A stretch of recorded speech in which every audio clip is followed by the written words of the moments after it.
What are you doing on Tuesday the 26th of September 2023? Because myself and Francesca Amber are coming to the Barbican Hall in London. Our event is called One Night Stand, and this one night event is all going to be about manifestation, crystal healing, and ridding your limiting beliefs to help you achieve your goals. We've curated an immersive experience that will leave you feeling inspired and empowered. Throughout the evening as well, we'll also have interactive exercises, we'll have empowering discussions, and the opportunity to connect with like-minded individuals on a similar journey towards personal growth and manifestation. There'll even be an opportunity for you to ask questions as well. This event is your chance to break free from the shackles of self-doubt and unleash your inner greatness. It's time to release those limiting beliefs that might be holding you back and step into your true potential. And if you want to come on your own, by all means do that. Single tickets are available and seating is totally unreserved, so you can even meet up with your spiritual friends and sit with them as well. Head to @CannyCrystals on Instagram and click the link in my bio. Tickets are limited, so secure your spot and be part of this transformative experience. Don't miss out on the chance to manifest your dreams and achieve your goals. We can't wait to see you there.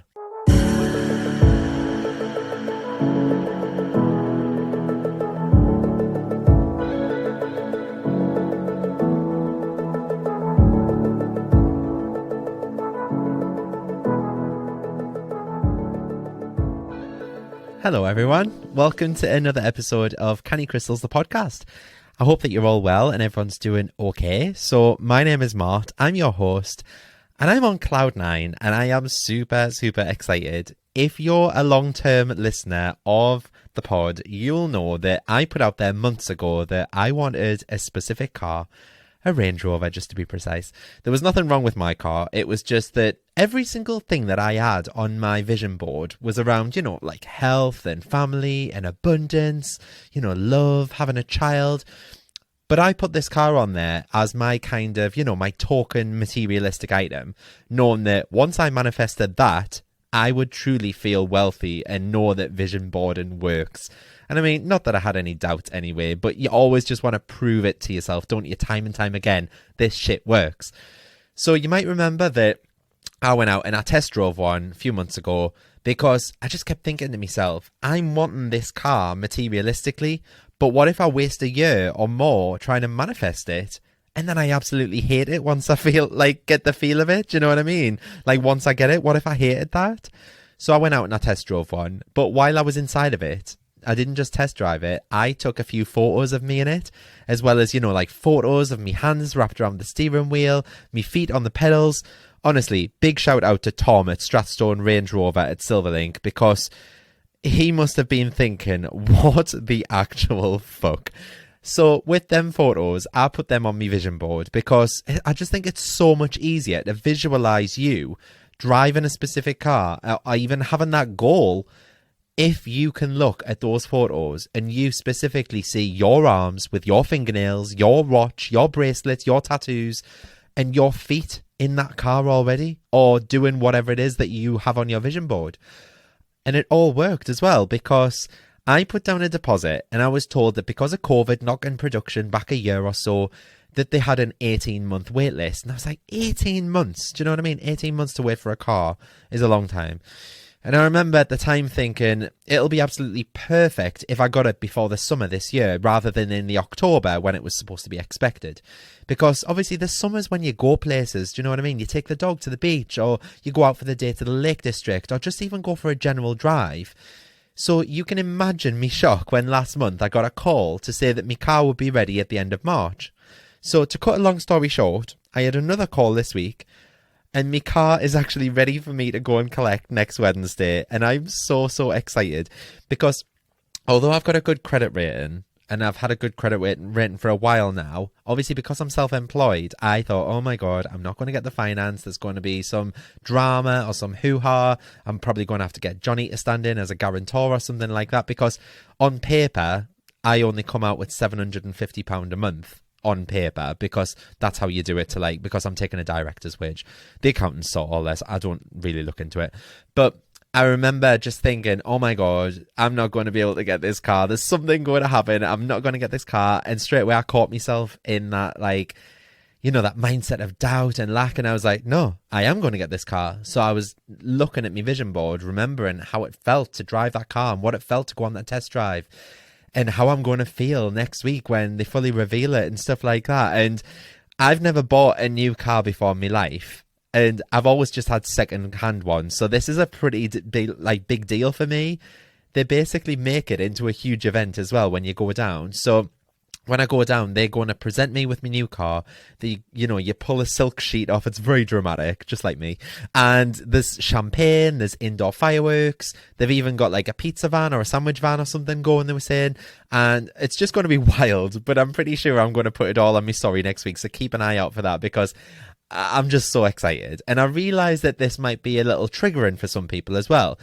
But as I've said in some past episodes, I'm all for shouting about when my manifestations work. I'm all for shouting that from the rooftops to let people know that it's possible for you as well. So just because you might be sat, if this is triggering for you, that you might be sat in a scarcity mindset or a lack mindset, because I've never had any of this growing up either. So 10 years ago, this would have probably triggered me. My family never had any money. The fact that my wealth is improving year after year is because of all the mindset and manifestation work that I'm doing behind the scenes. And I've honestly never felt better because of doing the work and sorting out my own money issues. So just as a little side note on that, if you want to learn everything that I've learned over the last 24 months in terms of, raising your wealth in abundance, you can join me in my Manifesting Money Masterclass from Friday the 10th of March. I'm putting it out there. It's not quite finished just yet, but if I put a date out there, I know it'll have to be finished by then. So it's on the Academy, and it's an evergreen course, which simply means that although I'm launching it on Friday the 10th of March, you can join whenever you like. So if you're listening to this in 2024, don't worry, you haven't missed it. It's evergreen. It's there all year round. You can do the course in your own time. There's even like a little Facebook integration that I've kind of put into it. So it's like Facebook style comment sections on each lesson. So you can share your realizations and your wins. And I think that in itself is so powerful, because then you can comment and like on other people's and see what other people are going through, the same as you, as they go through the course as well. And what's more, if you're one of the first 100 people to buy the course, you'll get it at a 50% off discount. Yes, half price. And this course is going to talk about manifestation, EFT, Feng Shui, using crystals, meditation, visualization, subliminal audios, decluttering, anchoring, so much more. In fact, there's 6 modules and there's 25 lessons. Each lesson should take you maybe an hour or so. There's workbooks. Realistically, it's kind of like a 6-week course, if you want to put it that way. So if you do like a module a week, but the beauty is, like I say, you can start whenever you like, you can complete it in your own time. I'm so proud of it. And the course itself has all these downloadable workbooks all the way through as well. So you're not just left to your own devices. And it's all on my Academy platform at cannycrystalsacademy.co.uk. Anyway, it's called the Manifesting Money Masterclass. Go check it out now. Sign up to the wait list and be in one of the first 100 people to access it at 50% off. I've got 5 students on it at the moment because I asked basically these people that I knew would give me good, honest feedback. And big shout out to them because they've been on it for the last couple of weeks, just testing out the first few modules, just to make sure everything's okay. You know, all the downloads are working, the videos are fine. And the feedback has been incredible. Even one of the girls won £1,000 at the bingo over the weekend after doing one of the exercises in module 3. I honestly, it's so powerful. It is super powerful. But I wanted to take everything I've learned basically about manifesting money and just share it all with you. So I'm super excited for that. Friday the 10th of March, put it in your diaries. I'll be going live on Instagram and Facebook and probably TikTok as well on the lead up to that, just to talk about it, to answer any questions, that kind of thing. And yeah, so Friday the 10th of March, put it in your diaries. Right, that's enough of me babbling on. On with today's episode. So, I've been reading a little more than usual this last week, and drum roll and trumpets please. I have finally read The 5am Club and Miracle Morning. Praise the Lord. Honestly, they have been sat on my bedside table for well over a year now, would you believe? And I'm sure people used to think that they were just there for decoration when they were coming to my bedroom, but hey ho, it's all there.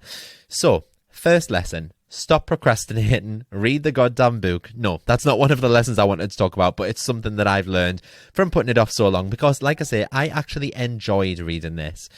Okay, so we know that nothing gets you out of bed on a morning like, an important task or something that you love to do. So picture the scene, okay? The alarm starts ringing, you're fumbling around in the dark to switch it off. Because let's face it, dark mornings are the worst, aren't they? Like, especially when it's cold, like right now. You're all toasty in bed. All you want is a little more sleep. The last thing you want to do is to get out of bed into that cold, dark morning. But mornings don't have to be miserable moments of kind of resentfully hauling yourself out of bed. And one way to make sure that you start the day right, according to the Miracle Morning book, is to have an important task ahead of you. So just by knowing that something that you really care about is waiting for you, that's such a good reason to get out of bed earlier than normal. So if we take going on holiday, for example, or even just like, going on a road trip somewhere, you might be going to a theme park for the day, you might be going to the beach for the day, like if you need to get up at maybe 5 a.m. to set off to the airport or hit the road at that time because you're going down south or across country, wherever, your alarm goes off at 5 a.m. and you've got somewhere to be or something to look forward to, you're out of that bed in a shot.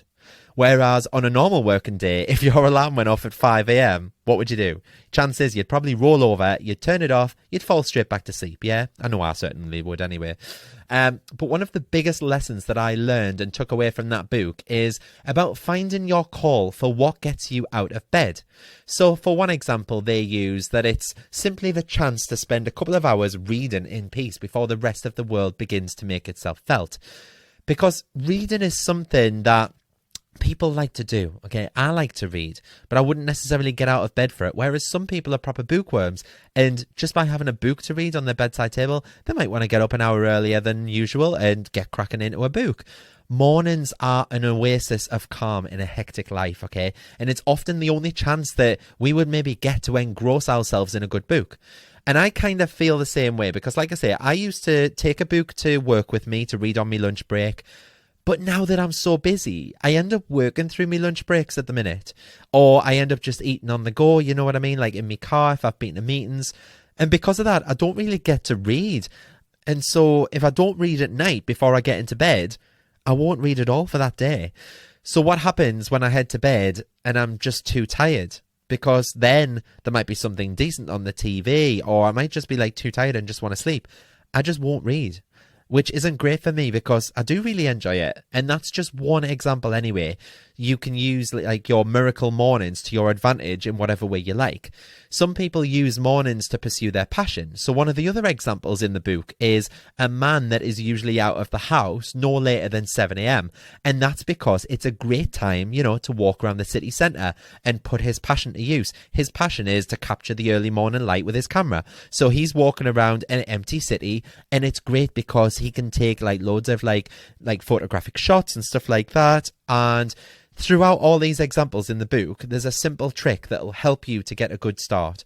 And it's don't use the snooze button on your alarm. Okay, so the author's interviews with all these successful early risers throughout the book, it showed that while 71% of users used an alarm, only 30% of them used the snooze function. Now, they were all successful people, okay? And there's a good reason for that. I think grabbing a few extra minutes of sleep, it might feel like what your body needs right now, or in that moment, should I say, but in the end, you're going to feel more tired than if you'd just gotten up when your alarm first rang. Because we go through, I've talked about this before, those 90-minute cycles of sleep. So if you're going into a cycle of sleep for maybe, I don't know, a snooze of 10 minutes, your body's going to start sinking, getting more and more relaxed. And then all of a sudden, you're going to be sprung out of that and you're going to feel more tired because you didn't have the other 80 minutes to complete a full cycle. Think of it this way. Light sleep can be compared to kind of revving a car engine without putting it into gear. It's just a waste of petrol or diesel, whichever you prefer. The most important tip, however, is to follow your own instincts, okay? So experiment and see what works for you because, like I say, with anything to do with spirituality, something that does the trick for other people might not necessarily work for you. And if you realize that it doesn't, don't be afraid to abandon it and try something else. But overall, some of your best work will be done in the morning. So give yourself some time to see to it before tackling other tasks. So it might be, I don't know, a big work project or something more personal. You probably have a whole list of things that you keep meaning to get around to, but you never seem to find the time for. I know I do. There simply doesn't seem to be enough hours in the day. Like I always say, I don't have time to fart. Well, there are, okay? There are. You just need to snatch those hours early in the morning, because that's often the time that you'll end up doing your most important work. So I know, like pre-pandemic, for example, when I used to work in the NHS, in the summer months, because I'm not going to lie and say this happened during the winter months, because it didn't. But in the summer months, I would sometimes be up at 5 a.m. I'd be at the gym and go for a swim by 6 a.m. I'd have a workout, a swim, a sauna, and then I'd be at my desk for 7. And then because I started work at 7, I could get finished work at around 3 o'clock. And then I had the rest of the afternoon to myself to do whatever I wanted to do. So I might get home at like 3:30, I'd take the dog out for a walk, and then I'm sat down at 5 o'clock. I've got the rest of the night because I worked in the NHS. I didn't have any other jobs at the time. I'd got through all the tough stuff. So I had about 5 or 6 hours to myself where I could just, like, I don't know, play on my PlayStation or, you know, like go and meet friends. I don't have time for that right now. Do you know what I mean? But making the right start is key if you really want to get to the vital things. Like I say, it's easier said than done in the winter because, oh my God, it's just a nightmare, isn't it, when it's dark and cold? But one way of doing that is to avoid beginning the day by checking your emails and checking through social media. And we're all guilty of this, including myself. My alarm might go off at, say, 6 o'clock in the morning at the minute, and I'll still be laying in bed at 7:30. I'll be scrolling TikToks, laughing me head off. I'll be scrolling Instagram. I'll be checking messages. I'll be checking emails. I'll be responding to people. Or I might even go to the toilet at 5 o'clock in the morning and I'll, you know, sneakily look at my emails when I clamber back into bed. And say, for example, there's an email on there that's to do with something that infuriates me, like Royal Mail, for example. I'm then instantly put into a bad mood at 5 a.m. and then I struggle to get back to sleep. So make sure you do at least one other task before you open your inbox, before you open your social media. I don't know, you could write in your journal, you could take a shower, go and eat breakfast, go out for a run, whatever you can do. Just make sure you do at least one other thing before opening your inbox or opening your social media. Because what you'll realize is, by checking your emails and social media first thing, that's going to dictate the course of your day. So like I say, if I open a shitty email at 5 o'clock in the morning, chances I'm going to be put in a bad mood and I'm going to have a shit day because I'm going to be looking for other bad things to like correlate to. So responding to emails is kind of reactive, whereas your morning activities should be proactive, okay? It's the time to take care of your own needs and schedule your day. And a great way of setting your own agenda for the day is to write down a to-do list the night before. And I think I've spoke about this in a previous episode as well. But you can do it on a morning if you prefer to, but try it. Just sit down and write out a list of what you want to accomplish that day. Because once you've got your list wrote down on paper or on your phone, and you start working through the tasks, you're going to begin with the most important, okay? Because I call this, and there's a good phrase that's out there, I call this chewing the frog. Okay, you might have heard of that before. But it's all about getting the most important thing done first and out of the way. Because if you leave that like really daunting task and really, really important task to last, the chance is you might put it off tomorrow, or you simply won't have time for it today. And you'll keep deferring it to the next day, and the next, and the next. And before you know it, the deadline's come and you still haven't done it. So chew the frog, get shit done. Okay, that's kind of what the motto is. But another lesson that I learned is something I already feel quite passionate about, which is physical activity. So early morning exercise can really, really set you up for a healthy, happy and productive day. It's pretty common sense, right? We all know that. Let's not beat around the bush. Exercise is good for you. That's something that everybody knows. But exercise isn't just about toning your abs or, you know, getting that booty. It's as good for the mind and soul as it is for the body as well. So yes, there are athletes that get up at 5:30 every morning and hit the gym first thing. That's part and parcel of the life of an athlete. But there's more to it than that. Like I say, getting their bodies moving, that's their way of meditating. And I know myself that there are days when I'll occasionally skip my working routine. That's unavoidable sometimes because life is so busy for us all. That's why I invested in the Peloton in December, because I'm easing the resistance between me going to the gym and me working out. So now I only have to go upstairs in my house and I can do a full-on HIIT class on the Peloton. I can do yoga, I can do spinning, or whatever it is that I fancy that day. But when you make working out the most important part of your morning routine, you feel on top of the world for the rest of that day. And I know that might sound sad, but it's the truth. Like I say, easier said than done when it's cold, dark mornings. I get that. But when it's a little lighter and warmer, I'll go back to my early morning workouts, as then it's out the way and I've got the rest of my day to crack on. But getting started can seem quite daunting, like working out first thing in the morning. So it's easy to set overly ambitious targets and just end up feeling guilty because you haven't met them. But just remember, you can start with something really, really small and gradually increase the strenuousness of your workout routine over time. You don't have to go all guns blazing at the start. Be kind to yourself, okay? Any movement is better than no movement at all.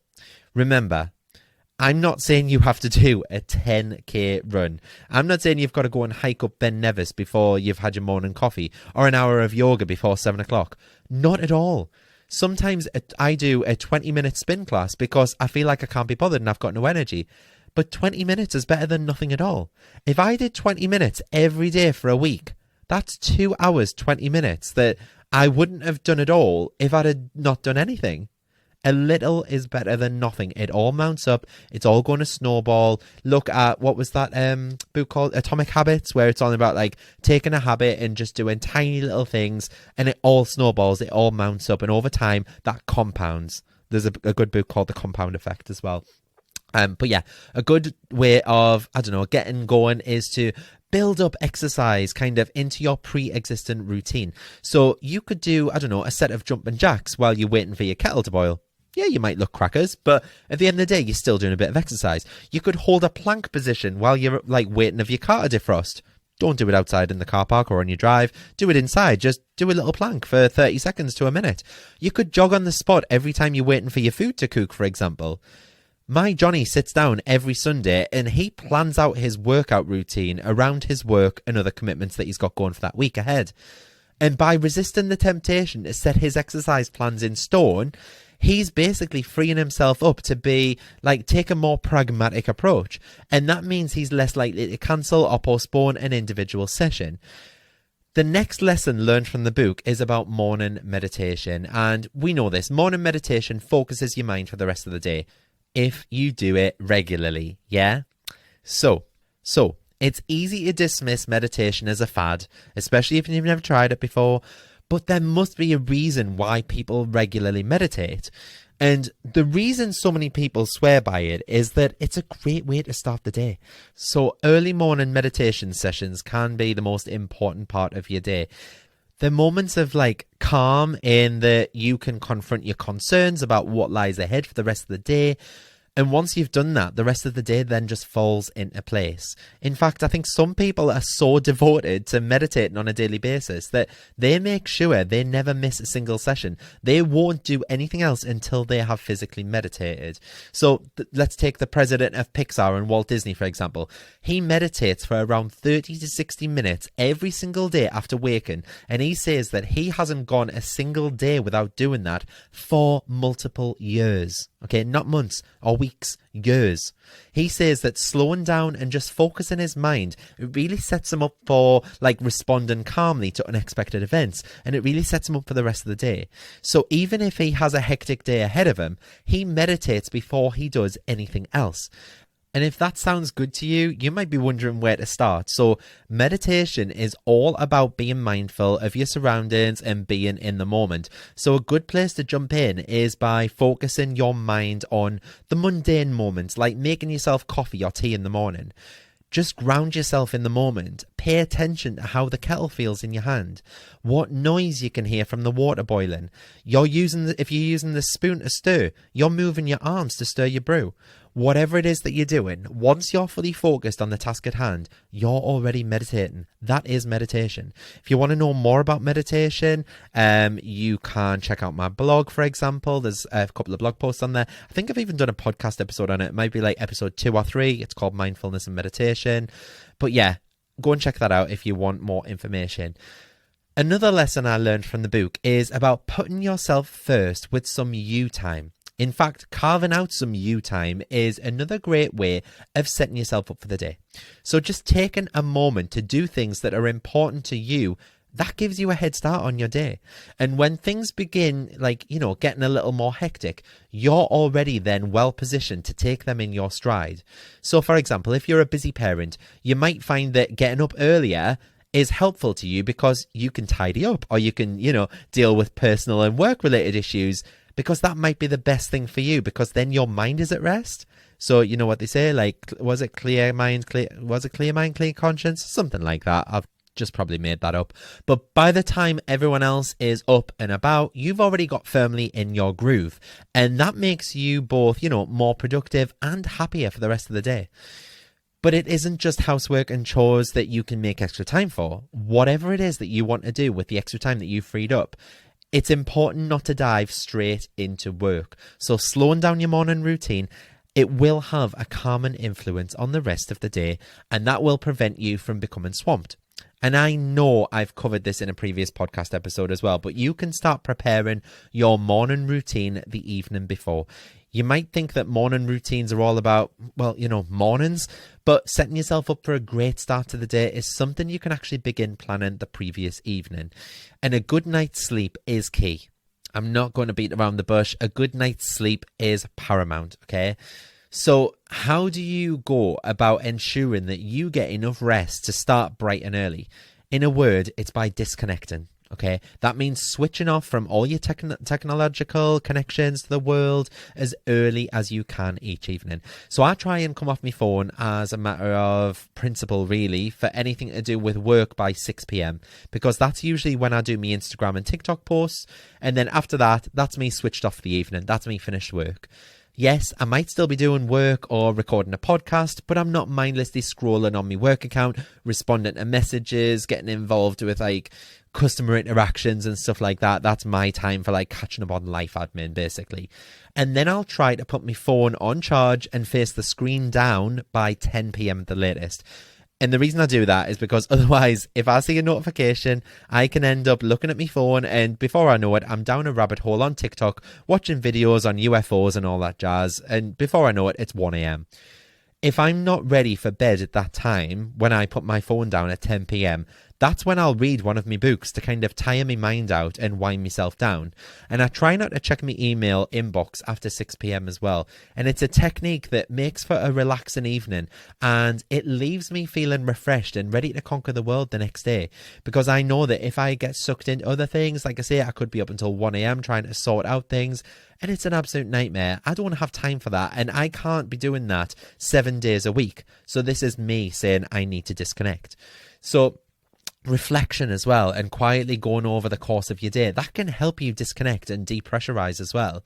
So I'll often ask myself, as I lay in bed, I'll close my eyes, I'll put my head down on the pillow, and I ask myself in my head, what have been the highlights and low points of my day? And I find that really helps me to reflect on my day and think about what I can be proud of or grateful for, because that helps me unwind and clears my mind, and it puts me to sleep with a smile on my face, if I'm totally honest.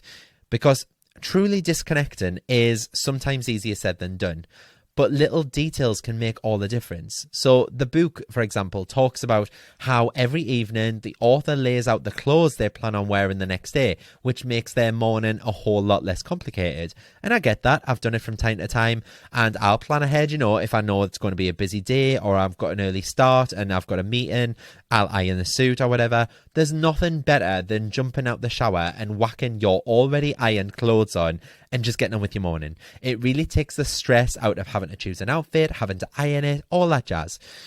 So just make sure you're getting enough sleep, and you might just be able to get rid of your alarm as well. So if you're having kind of a tough time getting out of bed and making a start on the day ahead, there's usually a pretty obvious culprit, which is usually a bad night's sleep. Okay, so sticking to a consistent bedtime can be tricky, but it's something to strive for. After all, the amount of rest that you've had has a greater effect on your mornings than anything else. but it's not just your morning routine that stands to benefit from you getting a proper night's sleep. So adequate sleep is vital to your whole sense of well-being. We know this. It's got like to do with your metabolism and stuff like that. Like your metabolism can speed up by you getting like a better night's sleep. So you can physically, and this is scientifically proven, this isn't just me spouting shit, you can physically lose weight by having the right amount of sleep. Most times when I feel that sense of burnout approaching, I'll decide to make some much needed changes to my lifestyle. You know, I try to always get at least 8 hours of sleep, which is crazy because that's literally a third of your life, isn't it? But in order to achieve that target, I have an alarm style thing on my phone where, if you've got an iPhone, you might have this as well. It's called bedtime. It's already like on your phone already. You don't have to install it. But it tells me when I should start winding down each night. In fact, I sometimes manage this so well that I don't even need my alarm. And sometimes I'll wake up 2 to 3 minutes before it goes off in the morning. But sleep deprivation slows your mind down. And like I said, it slows everything down in your body, like metabolism and all that jazz. And tiredness can really knock it out of you and leave you feeling less productive on the day ahead. Even on weekends, my body clock wakes me up at the same time. I don't even set my alarm on weekends anymore because I must just get enough sleep because my body clock naturally wakes me up. So you can see how important it is to get the right amount of sleep. Going to bed early or waking up a little bit later are both options.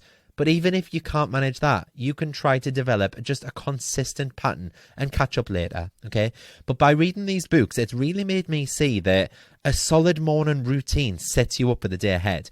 And the key to developing your own morning routine, like I say, isn't just any one singular technique or activity. It's doing what works best for you. So start right, okay? Getting the first few hours of your day, getting all that right has a dramatic effect on what comes later. You can end up feeling happier, more relaxed, and ready to conquer the world. So where do you start? The best answer is by following your instincts and sticking to what feels right. So getting up at 6 a.m. to do an hour of meditation might sound like bliss to people, but for others, it's more likely to be like another reason to pull the duvet over the head and just return back to sleep, isn't it? So if I said to you, get out of bed and do some physical exercise, you might be like, oh, fuck off, Mark, and just go straight back to sleep. The key to successfully crafting your morning routine is by experimenting. So try out some of those ideas that you like the sound of that I've just mentioned. And if it feels good, stick to it. If it doesn't resonate with you, try something else. You're sure to find your own unique combination soon enough, okay? Right, how are we doing for time? Okay, we're up to about time. So I hope that you've enjoyed this episode and it hasn't just been me rambling about sleep. You can message me at Canny Crystals on Instagram and TikTok. And please, if you've enjoyed this episode or any previous episodes, you can leave a review on whatever app that you're listening to this on. It really, really helps the podcast be seen by other people and it helps it move up the charts. And it maybe takes you 10 to 20 seconds to do if that. Please, please, please, I would love you to do it. Podcasting is free. I don't get paid to do any of this, so I literally do it out of the goodness of my little heart. So please, please, please show me some love. And if you've got any ideas about future episodes of the pod, or if there's anything that you want us to cover that I haven't done before, let me know. Right, I hope you all have a lush weekend, and I will see you all next Friday when I'll be a proud Range Rover owner for another episode of Canny Crystals, the podcast. Take care, guys. Bye.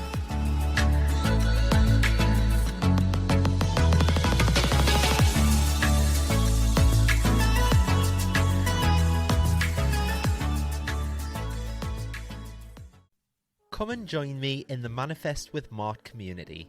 For just £10 a month, you'll get exclusive access to my app and you'll join all the other beautiful souls in the Canny community, where each day you'll be held accountable to making your dreams and desires come to fruition.